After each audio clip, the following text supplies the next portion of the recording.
Hello guys, तुमचं स्वागत आहे माझ्या मिनी व्लॉग मध्ये।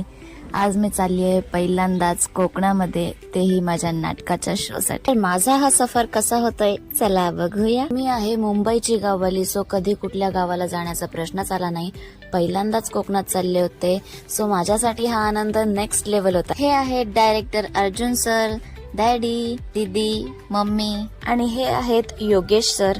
मंडळाने योगेश सरांना आम्हाला मुंबईवरून गावी सुखरूप आणण्याची जबाबदारी दिली होती। आणि हे आहेत भारत सर। छान असा सनसेट एन्जॉय करत आमचा प्रवास झाला सुरू। प्रवासात येणारी प्रत्येक गोष्ट योगेश सर आम्हाला ऑफर करत होते। असं तर बरेच पदार्थ एन्जॉय केले, पण सगळ्यात जास्त आवडणारा पदार्थ म्हणजे चायनीज भेळ। प्रवास सुरू होताच बाबाला व्हिडिओ कॉल केलता, पण तेव्हा आम्ही दोघंही इमोशनल झाल्यामुळे तुम्हाला ते व्हिडिओ दाखवता नाही आले। 6 तासांचा हा प्रवास दीदीने आणि मम्मीने मूवी बघून घालवला आणि मी झोपून घालवला।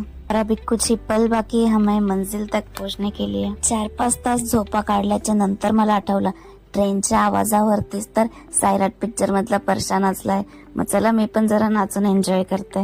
बाबा बाबा बाबा, किती तो आनंद। फायनली गाईज आपण पोहोचलेलो आहे, पण आपली मातोश्री काय बोलते एकदा ऐका जरा। गाईज तुम्हाला खरं खरं सांगते, येताना ना मॅडमकडे आम्ही बॅग दिली ती, पण आता गाईज मॅडमची वाट बघा। मॅडमची बॅग कसं काय, मॅडमची बॅग गाईज। आम्ही स्टेशनला पोहोचण्याआधीच आम्हाला घेण्यासाठी गाडी आलेली होती। आता वाजले आहेत रात्रीचे 12:20। योगेश सरांमुळे आमचा हा प्रवास अगदी कम्फर्टेबल आणि टेन्शन फ्री झाला। फायनली आम्ही घरी पोहोचलो आणि आम्ही पोहोचण्याआधीच पानसरे सरांची एक झोप तर झालीच होती।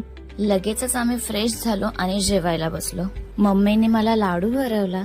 हनुमान जयंतीच्या आदल्या दिवशी गावामध्ये होतं लकी ड्रॉचा कार्यक्रम, सो मग आम्ही ते बघायला गेलो। छान अशा लाईटी लावून मस्त सजवलेलं होतं, ते बघून खूप भारी वाटलं। माझ्या टीमला भेट होऊन देशपर्यंत योगेश सर खातिरदारी करण्याची जबाबदारी ते अगदी चांगल्या रीतीने पार पाडत होत्या। मग मंदिरात येऊन आम्ही हनुमंताचं दर्शन घेतलं। आम्ही इकडे येईपर्यंत ऑलमोस्ट प्रोग्राम संपलेला होता। शेवटचं एक बक्षीस राहिलं होतं। याच गावातील मुलाला फ्रीज लकी ड्रॉ मध्ये मिळाला आणि त्याचा आनंद बघा गाई। एखादी गोष्ट आपल्या नशिबाने भेटते, तो आनंद वेगळाच असतो। सो त्याच्या चेहऱ्यावर तो खूप चांगला दिसतोय। सो आपण हा व्लॉग इथेच एंड करूया। नेक्स्ट डेचा व्लॉग अजिबात मिस करू नका। Bye bye guys.